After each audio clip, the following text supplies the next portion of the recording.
नमस्कार, मैं हूं पवन त्यागी। पंजाब में आम आदमी पार्टी की सरकार है और वहां बदले की भावना से कार्रवाई की जा रही है और पत्रकारों को पकड़ पकड़ कर जेल में डाला जा रहा है। ऐसा कोई भी पत्रकार जो केजरीवाल पर सवाल उठाए, केजरीवाल की सरकार पर सवाल उठाए, आम आदमी पार्टी के किसी नेता के बारे में कोई समाचार चलाए, ऐसे पत्रकारों को उठाकर किसी ना किसी बहाने पंजाब की जेलों में ठूसा जा रहा है। अब यह मैं बात क्यों कर रहा हूं, क्योंकि अभी हाल ही में आपको बता दूं कि एक न्यूज पोर्टल चलाने वाले पत्रकार, जो कि राष्ट्रवादी पत्रकारों में जिनकी गिनती है, वो जो हैं रचित कौशिक, उनको पंजाब की पुलिस बगैर नोटिस, बिना एफआईआर, उसमें क्योंकि एफआईआर जो बता रहे हैं उसमें रचित कौशिक का नाम नहीं है, बिना एफआईआर, बिना प्रायर इंफॉर्मेशन, कोई नोटिस नहीं, कोई सम्मन नहीं, और उठा करके भी ऐसे ले गई जैसे रात में गुंडे अपहरण कर लें। शुरू में यही बात फैली, पूरे भारत के अंदर यह अफवाह फैल गई कि भाई रचित कौशिक का अपहरण कर लिया गया, कुछ बदमाश आए थे और उठा करके ले गए। क्योंकि जो पुलिस वाले रचित कौशिक को पंजाब के पुलिस वाले ले गए वो सब सिविल वर्दी में थे, यानी खाकी वर्दी नहीं पहन रखी थी, पुलिस की गाड़ी भी नहीं थी, एक ऐसी साधारण गाड़ी लेकर के आए थे और इसीलिए घर में डर का माहौल फैला। लेकिन फिर जैसे ही थाने में परिवार के जन पहुंचे तो उन्हें बताया गया, क्योंकि पुलिस के थाने में उत्तर प्रदेश के मुजफ्फरनगर में खबर करी गई थी, तो खबर तो की थी लेकिन गिरफ्तारी क्यों करनी है ये तब तक नहीं पता लगा था फैमिली को। और परिवार का कहना है, रचित कौशिक की मां का कहना है कि ये जो पंजाब की पुलिस लेकर गई है, ये एक एक्स पोस्ट यानी सोशल मीडिया पर कोई पोस्ट की गई थी, उसको एफआईआर में बताया गया कि साहब इनकी वजह से धार्मिक भावनाएं किसी की आहत हुई है, और आईटी एक्ट की धाराओं में केस दर्ज किया गया है। अब एफआईआर की कॉपी पत्रकारों के पास है, 5 जन ने उस पत्रकार जो एफआईआर की कॉपी है उसको संलग्न करना है और उसमें पढ़ा जा सकता है कि ना तो उस एफआईआर में रचित कौशिक का नाम है, ना उसमें जो उनका सब लोकतंत्र ये न्यूज पोर्टल है इसका कहीं नाम है। शिकायतकर्ता कौन है, तो उसमें शिकायत करता है, आपको बताएं कि अलीशा सुल्तान, उसने लुधियाना के सलेम टाबरी थाना में एक एफआईआर कराई है और उसने कहा कि एक एक्स जो सोशल मीडिया अकाउंट से नो कन्वर्जन नाम का एक सोशल अकाउंट है, उससे एक पोस्ट की गई और उसमें आपको बता दूं कि कन्वर्जन के बारे में भी, किसी धर्म के बारे में कोई ऐसी आपत्तिजनक टिप्पणी नहीं की गई है। लेकिन इन्होंने एफआईआर कराई कि हमारी भावना आहत हो रही है, नो कन्वर्जन नाम का जो हैंडल है। अब वो नो कन्वर्जन नाम का हैंडल कौन चलाता है, कौन उसके पीछे है, क्या उसमें बातें कही गई, इसका कहीं एफआईआर में जिक्र नहीं है।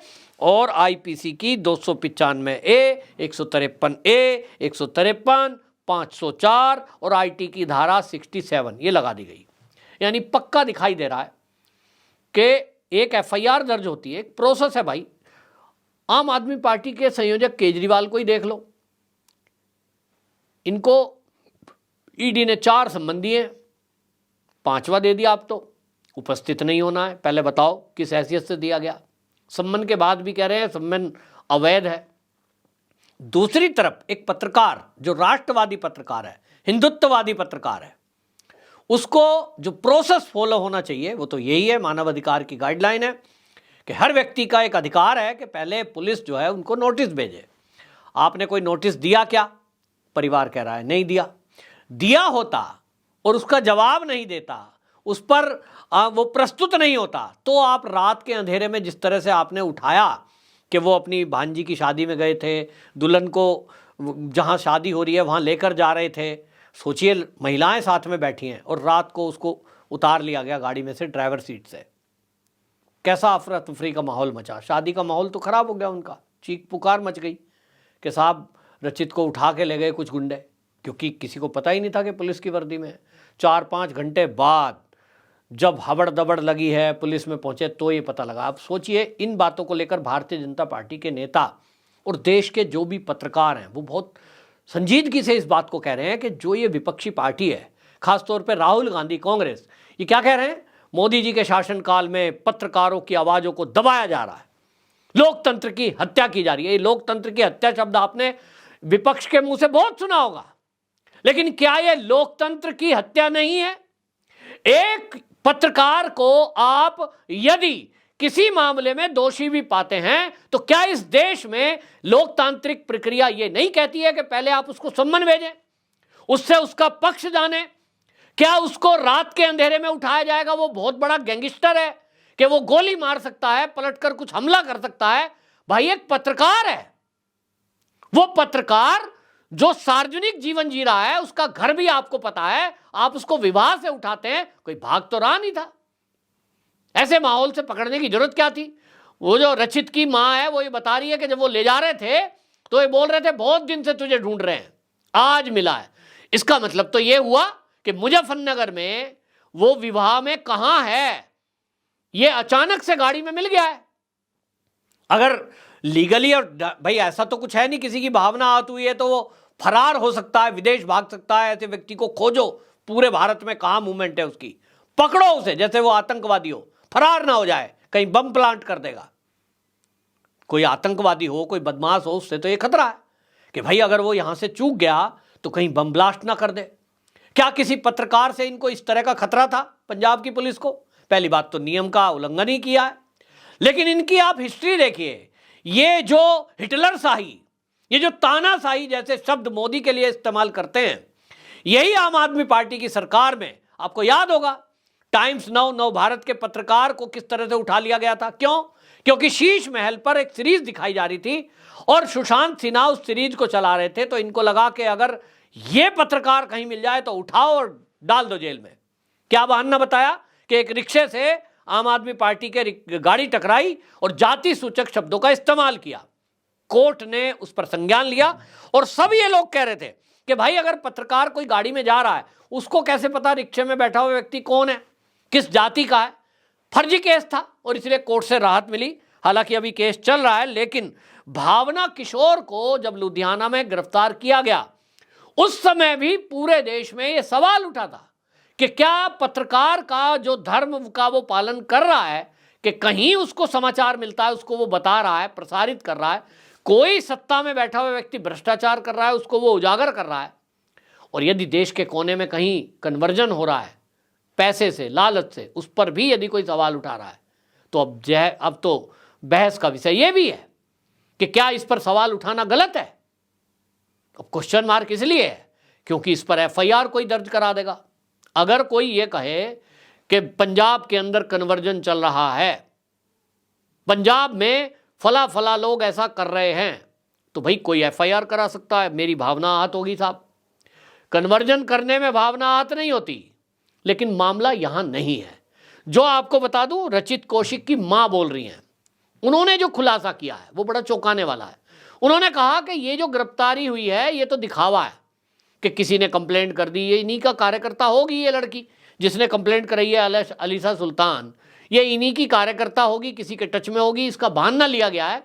वो उसकी मां बोल रही है कि असली बात तो यह है कि ये जो मेरा बेटा है ना, इसने, रचित कौशिक ने अरविंद केजरीवाल के बेटे के बारे में एक खुलासा करते हुए वीडियो बनाई थी, एक समाचार बनाया था कि केजरीवाल का बेटा किस तरह से जो जिम के लिए एक मशीन लाते हैं उसकी सप्लाई की और उसमें लाखों रुपए का हेरफेर हुआ।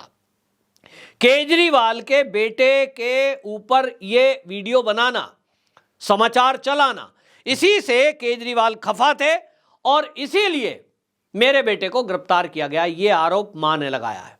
अब वो उस आरोप में कितनी सच्चाई है कितनी नहीं ये तो मुझे नहीं पता, क्योंकि भाई अरविंद केजरीवाल का कोई ऐसा तो है नहीं कि कोई नार्को टेस्ट कर सकता है।